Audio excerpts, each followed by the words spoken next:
Upon my arrival at the office, I sensed scrutiny directed my way. This reaction wasn't unexpected, given my choice of attire, a short leather skirt that embraced my figure and emphasized my lengthy legs. The fabric was supple yet firm, swaying alluringly with each stride. Feeling somewhat self-conscious, particularly as my manager had specifically requested this ensemble for a photo session, I couldn't shake the nagging suspicion that there was more to his directive. Advancing towards my workstation, a blush crept across my cheeks. Male colleagues openly fixated on me, their stares lingering excessively on my revealed thighs and low neckline. The situation was discomforting, to say the least. Arriving at my desk, I paused to gather my thoughts before taking my seat. Despite my attempts to concentrate on tasks at hand, the persistent whispers and giggles from nearby colleagues proved to be a distraction. It was evident that I had become the focal point of attention, albeit not in a favorable manner. In the afternoon, my manager summoned me to his office. Upon noticing the camera arranged on his desk, I anticipated the nature of our discussion. He instructed me to assume a provocative pose, to which I complied to the best of my ability. After capturing several shots, he requested that I resume a seated position. "I've been contemplating, Amber," he remarked, his gaze fixed on me. "You possess such allure, and you're already capturing attention around the office. Why not embrace your femininity further?" His suggestion caught me off guard. I had never viewed myself as particularly feminine, let alone attractive. However, his next words were even more surprising. "Why not opt for attire that's more revealing?" he murmured, his tone suggestive. "Something that truly accentuates your figure. By doing so, not only will you exude more confidence, but you'll become even more alluring to your male colleagues." I was speechless. This wasn't the type of conversation I anticipated having with my manager. Nevertheless, he appeared genuinely interested in my reaction, so I chose to entertain the discussion. "I'm not sure, boss," I responded tentatively. "What would others think?" He chuckled softly, a mischievous glimmer in his eye. "Allow me to handle any concerns from others," he reassured. "Just concentrate on your own happiness. And remember, I'm always available to assist you." Exiting his office, a lingering sensation persisted that I had just struck a peculiar bargain. Yet, inexplicably, the notion of boldly embracing my femininity held an odd allure. In the ensuing weeks, I began to explore variations in my wardrobe. I invested in a form-fitting red dress that flattered my figure, along with a pair of towering heels that boosted both my height and confidence.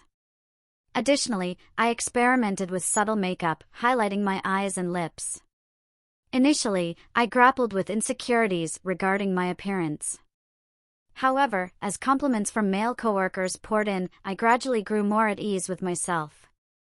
I couldn't deny the influence I held over these individuals, and the sensation was exhilarating.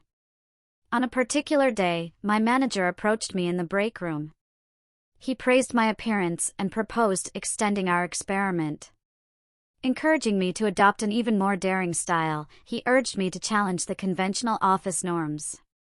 Initially hesitant, his mention of the successful photo shoot and the allure of admiration from male colleagues proved persuasive. Succumbing to the addictive nature of the attention, I consented to his suggestion. The following day, I arrived at the office clad in a short, black leather miniskirt paired with a snug, plunging blouse. My heels boasted extra height, accentuating my figure, with my blouse seemingly on the verge of revealing too much. As I made my way to my workstation, I sensed the scrutiny of every eye upon me. Male colleagues openly gazed, their attention fixated on my exposed skin. The experience was a mix of exhilaration and apprehension. Throughout the day, my manager found pretexts to visit my desk. He complimented my attire, his gestures occasionally venturing into inappropriate territory, his hand grazing my thigh or lightly brushing against my chest. Despite acknowledging the impropriety, I couldn't deny the rush elicited by his advances. As time passed, my evolution persisted. I adopted a different gait, accentuating my hips and arching my back. Even my speech underwent a change, adopting a higher pitch and more feminine tone. It felt as though I were undergoing a profound transformation, becoming someone entirely new.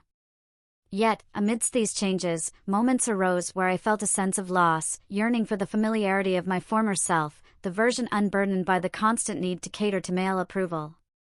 However, any inklings of regret were overshadowed by the depth of my involvement. One day, I found myself alone with my manager in his office. He shut the door behind us, securing it. His gaze brimmed with desire as he advanced towards me.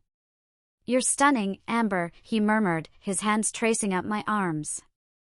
"I can't believe I ever doubted your allure." As he leaned in for a kiss, I recoiled, refusing to proceed any further. The situation had reached a tipping point, and I knew I had to halt it before matters escalated irreversibly.